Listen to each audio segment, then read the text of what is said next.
एक शेर जंगल में था, यही लंबा सा। एक शेर जंगल में था लंबा सा। एक गधा, गधे तो गधे तो होते ही हर जगह, हमारे भारत में भी खूब गधे। गधा अब आप आदमी मत समझ लो। तो एक गधा शेर को ललकार करके बोला, एक जंगल का राजा बना फिरता है, आ मेरी चुनौती स्वीकार कर, मुझसे लड़। यदि हमसे जीत जाएगा तो तुझे जंगल का राजा माना जाएगा। शेर चुप रहा। गधे ने दोबारा चुनौती, तीसरी चुनौती, चौथी चुनौती। तो एक लोमड़ी नेडी शेर के पास आके बोली, राजा साहब आपको वो गधा चुनौती दे रहा और आप चुप क्यों? बोले यदि हम गधे से लड़ भी गए तो एक पंजे में गधे का काम खत्म हो जाएगा, लेकिन अगर जीत भी जाएंगे तो लोग क्या कहेंगे, गधे से जीते हो। गधे से जीते हो तो गधे से जीतने में भी हार है और हारने में भी हार है। तो बोले करना क्या चाहिए? और बोले कहीं धोखे से गधा बच गया तो पूरी जिंदगी भर हमारी हंसी होगी कि बताओ तुम राजा बने फिर गधे से नहीं जीत पाए। तो हार में भी हार है, जीत में भी हार है। तो लोमड़ी बोली अब आप करोगे क्या? बोले चुप रहेंगे, चुप रहने में ही फायदा है। ऐसे ही घरवाली थोड़ा खतरनाक हो गए, तेज हो गए तो लड़ने में फायदा नहीं।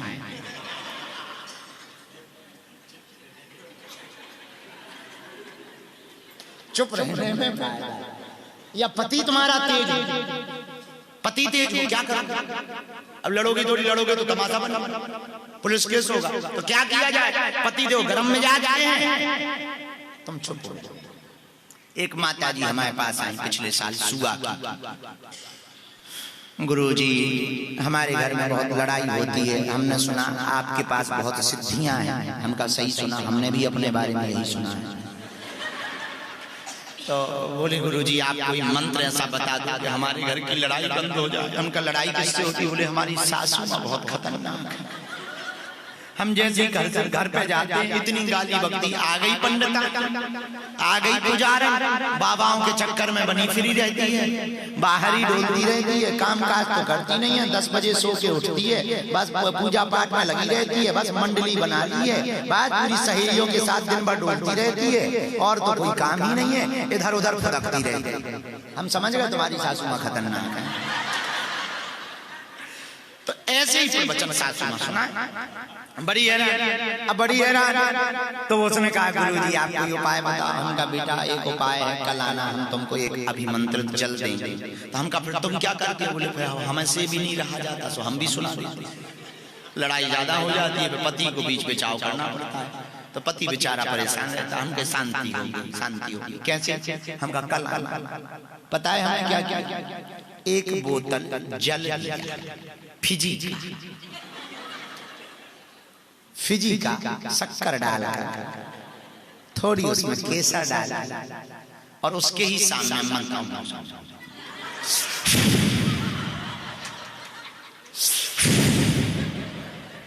लो बेटी जी गुरु उपाय कुछ। जैसे घर में घुसना 2 ढक्कन मुंह में डाला। शर्त ये है गुटकना है नहीं, बाहर उगलना नहीं। जब तक सासू माँ चुप ना हो जाए तब तक मुंह पर ही रखना।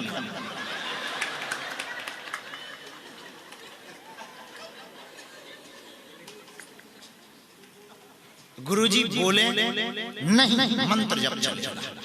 मंत्र कौन सा? शांति शांति शांति शांति। घर गई बेचारी सीधी सादी, नाम मुन्नी बाई। घर गई, जैसे घर गई तो रोज का काम था, सासू माँ गाली बकने लगी। आ गई पंडितानी, आ गई पुजारन, फिर आ गई। आज 12 बजे सो के उठी है, अब भोजन खाएगी, अब थाली यहीं फेंक देगी, कपड़ा कौन धोएगा? हम धो के मरे जा रहे हैं, हम धोबन बने घूम रहे हैं, हम हैरान हैं। ये कुछ बोलने ही वाली थी तब तक जल आ गया। तो इसने 2 ढक्कन जल डाला। अब गुरुजी ने कहा था कि पीना है और बाहर भी उगलना नहीं, वरना पाप लगेगा। अब बेचारी खूब समझा मन को कि अब बोले, जवाब दें, पर चुप। एक घंटा बाद सासू माँ भी चुप हो गई, आज कुछ जवाब नहीं दे रही। तो वो भी बोली, गूंगी हो गई क्या, कुछ बोल नहीं रही। अब ये तो कर क्या कर रही, मुंह फूट गया क्या, जीभ कट गई। 2 दिन हुआ, 3 दिन हुआ, 4 दिन बाद सासू माँ शांत, क्योंकि अब ये जवाब ही नहीं देती। तो एक दिन सासू माँ ने ही पूछा, कौन से बाबा के प्रवचन सुन रही है। बहू बोली, क्यों, आजकल क्यों सुधार गई है, हमें भी उसी बाबा के पास ले चल। बहू बोली, माताजी बागेश्वर वाले गुरुजी आए।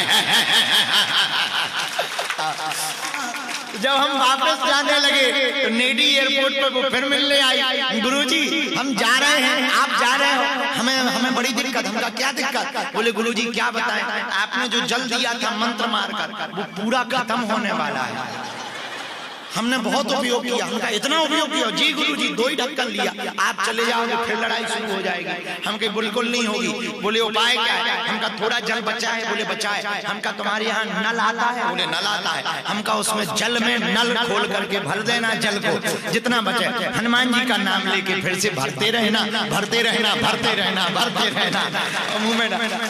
फिर बोली मतलब, हमने कहा बेटी तो हमारी बेटी हो और जल तो बहाना है, असलियत में तुमको चुप कराना है। एक अगर गरम है तुम नरम हो जाओ, घर की महाभारत तुम्हारी खत्म हो जाएगी। तो जितनी बहुएं बैठी हैं आज यहाँ, आपके घर में भी महाभारत अगर होती हो तो हम जल अभिमंत्रित कर देंगे। और खासकर सासू माँ जितनी बैठी हैं उनके लिए तो ये कथा बहुत काम की। तो अगर पति देव गुस्सैल है, आप चुप हो जाओ। बेटा क्रोधी है, तुम चुप हो जाओ। घर को घर नहीं, घर को मंदिर बनाओ। आज हिंदुओं का घर टूट रहा है, परिवार बिखर रहा है, भाई भाई से अलग हो रहे हैं, बेटे माता पिता से अलग हो रहे हैं, बहुओं के चक्कर में पूरे परिवार टूट रहे हैं, नशा के चक्कर में सनातनी घट रहे हैं। हमारी प्रार्थना है भैया, हमने हंसी हंसी में तुमको, हमारी आदत है विनोद विनोद में कथा सुनाने की, पर जैसे छोटे बचपन में तुम्हारी माताएं दवा को खिलाने के लिए शहद को देती थी, शहद में दवा देती थी, तो शहद तो बहाना होता है पर असलियत में उन्हें दवा खिलाना होता। वैसे ही तुमको हास्य हास्य में कथा सुनाना तो बहाना है, असलियत में हिंदुओं को जगाना है। तो अपने घर को महाभारत से बचाना है, भगवान शंकर की उपासना करो, क्योंकि भगवान शंकर के परिवार में अनेकता में भी, बोलो बोलो क्या है, जोर से बोलो, अनेकता में भी यही भगवान शंकर के स्वरूप के ध्यान का परिणाम। और तुम शंकर जी को तो पूजो, शंकर जी को तो हम लोग मानते हैं, शंकर जी की नहीं मानते। शंकर जी को मानते हैं, शंकर जी की नहीं मानते। हम शंकर जी को जल चढ़ाने से कृपा नहीं मिलेगी भैया, शंकर जी के चरित्र को जीवन में उतारना पड़ेगा, तब महादेव की कृपा मिलेगी। हाँ,